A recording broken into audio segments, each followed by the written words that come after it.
Hello दोस्तों, कैसे हैं आप सभी। उम्मीद करता हूँ आप सभी बहुत ही अच्छे होंगे। तो आज के इस वीडियो में हम पढ़ने वाले हैं क्लास 12 केमिस्ट्री का अंतिम चैप्टर का मोस्ट इंपॉर्टेंट क्वेश्चन जो है प्रोटीन। तो प्रोटीन पे बहुत सारे प्रकार के क्वेश्चन आपके बोर्ड एग्जाम में पूछ लिए जाते हैं। मुख्यतः आपसे दो ही प्रकार के क्वेश्चन पूछे जाते हैं। पहला है जो आपसे 2 नंबर में क्वेश्चन पूछ लिया जाता है कि प्रोटीन किसे कहते हैं और इसके मुख्य स्रोतों का वर्णन कीजिए। एक तो आपसे ऐसे क्वेश्चन पूछ लिया जाता है, मैं साइड में फोटो लगा दूंगा, आप देख सकते हैं।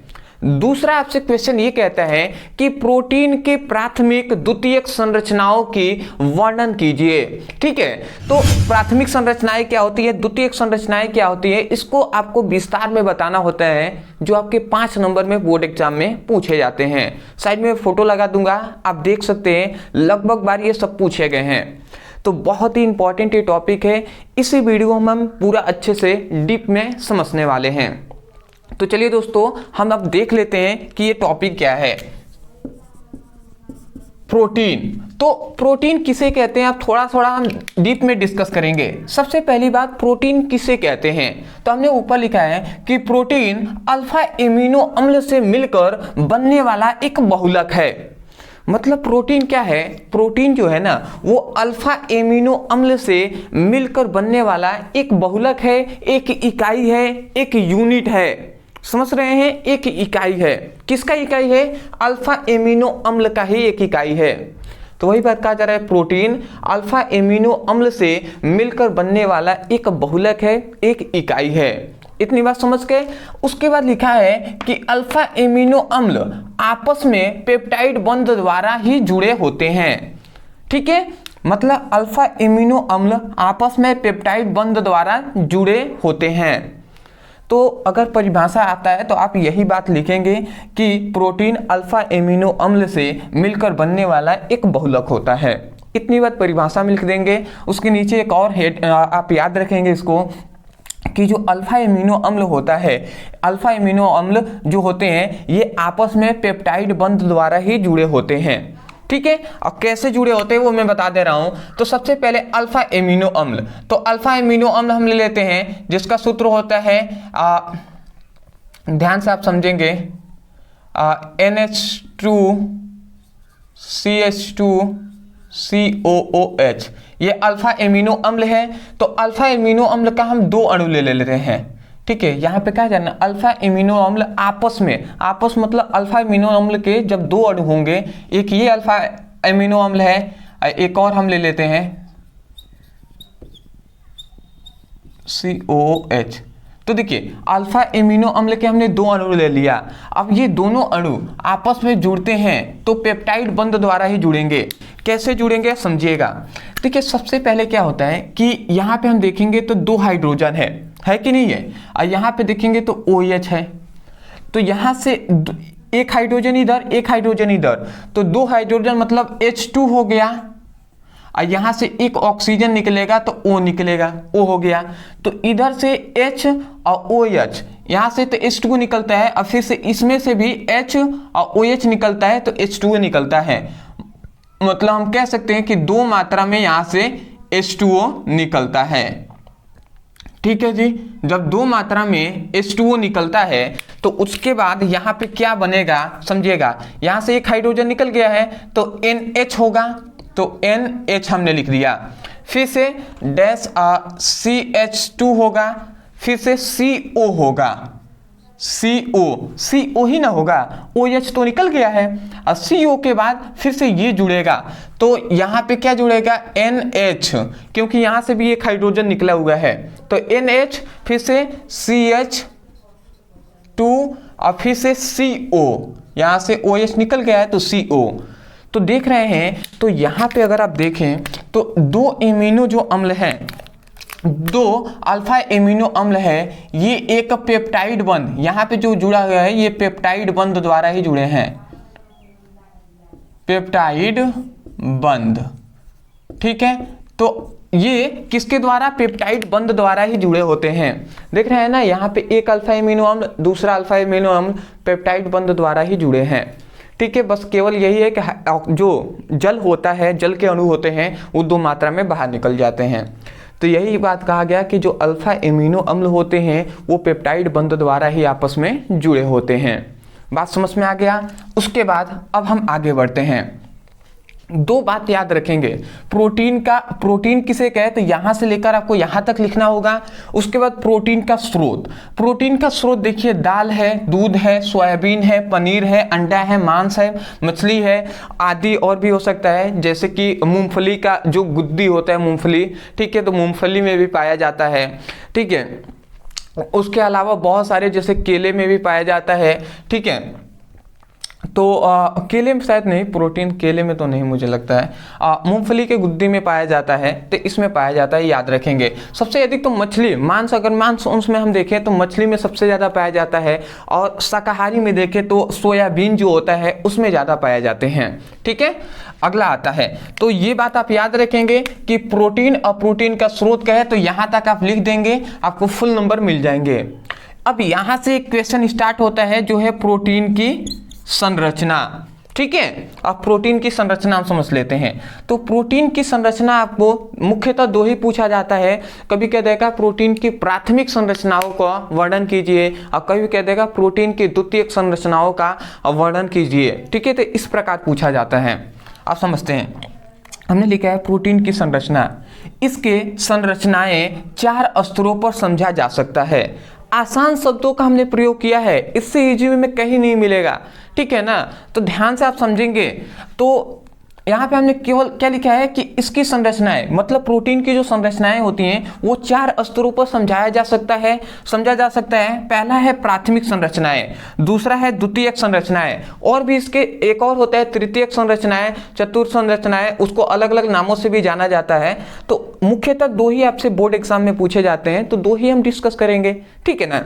तो समझिए प्राथमिक संरचनाएं।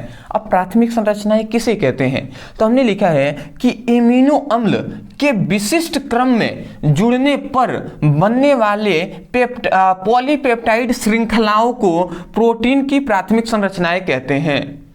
मतलब यहाँ पे क्या कहा गया कि देखिए यहाँ पे अल्फा एमिनो अम्ल है ना, तो यही बात यहाँ पे भी कहा गया, अल्फा एमिनो अम्ल या एमिनो अम्ल भी कह दीजिए। तो यहाँ पे वही बात कहा कि जब एमिनो अम्ल, ठीक है, तो जब एमिनो अम्ल के एक विशिष्ट क्रम में, विशिष्ट मतलब होता है एक विशेष क्रम में, या हम कह सकते हैं एक निश्चित क्रम में, ठीक है।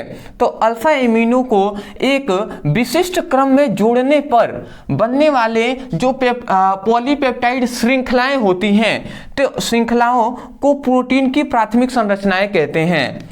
जैसे ये ए से एमिनो, ए से एसिड, तो एमिनो एसिड है, एमिनो एसिड मतलब एमिनो अम्ल, तो एक एमिनो अम्ल, दूसरा एमिनो अम्ल, तीसरा एमिनो, चौथा एमिनो अम्ल, पांचवा, छठा, ये 6 एमिनो अम्ल ले लिया है।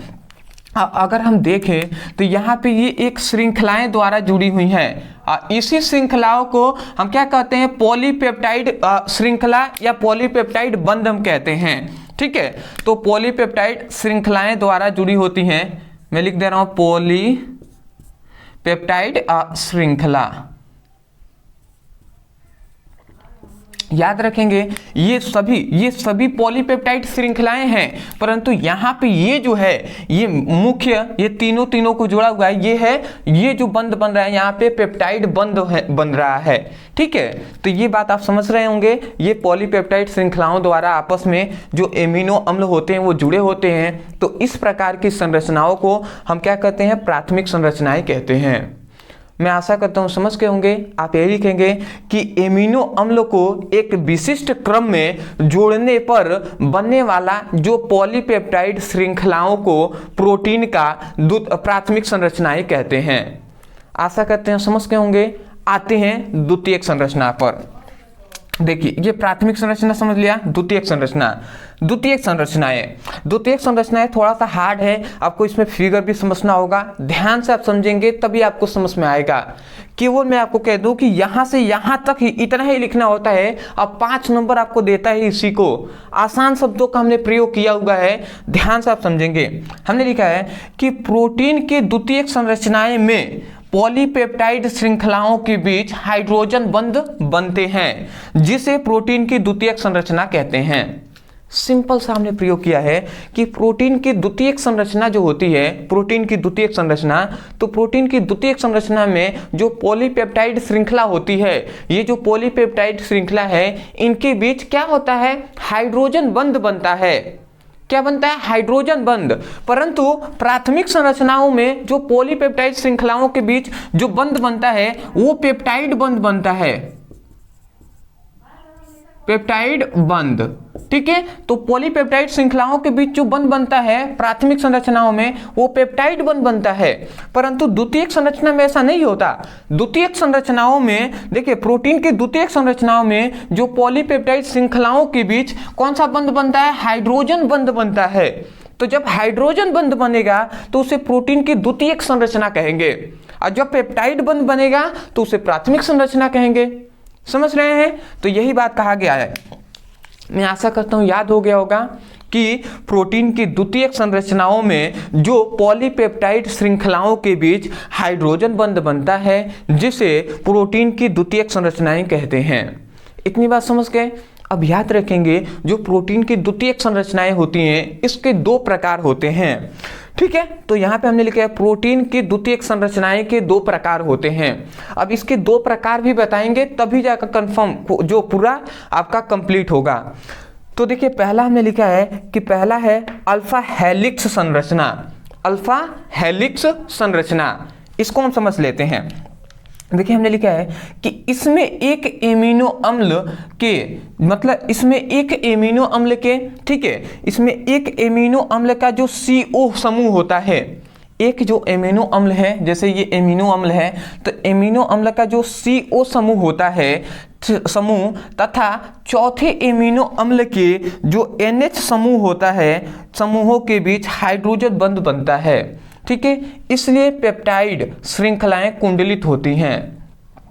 एक बार और सुन लीजिए, यहाँ पे कहा गया कि इसमें एक एमिनो अम्ल के जो CO समूह होता है, एमिनो अम्ल होता है उसमें CO समूह होता है कि नहीं। देखिए, एमिनो अम्ल है तो एमिनो अम्ल में CO समूह है कि नहीं, तो यही बात कहा जा रहा है कि एमिनो अम्ल का जो CO समूह होता है वो ऐसे ही चौथे एमिनो अम्ल का जो NH समूह होता है, NH समूहों के बीच हाइड्रोजन बंध बनता है।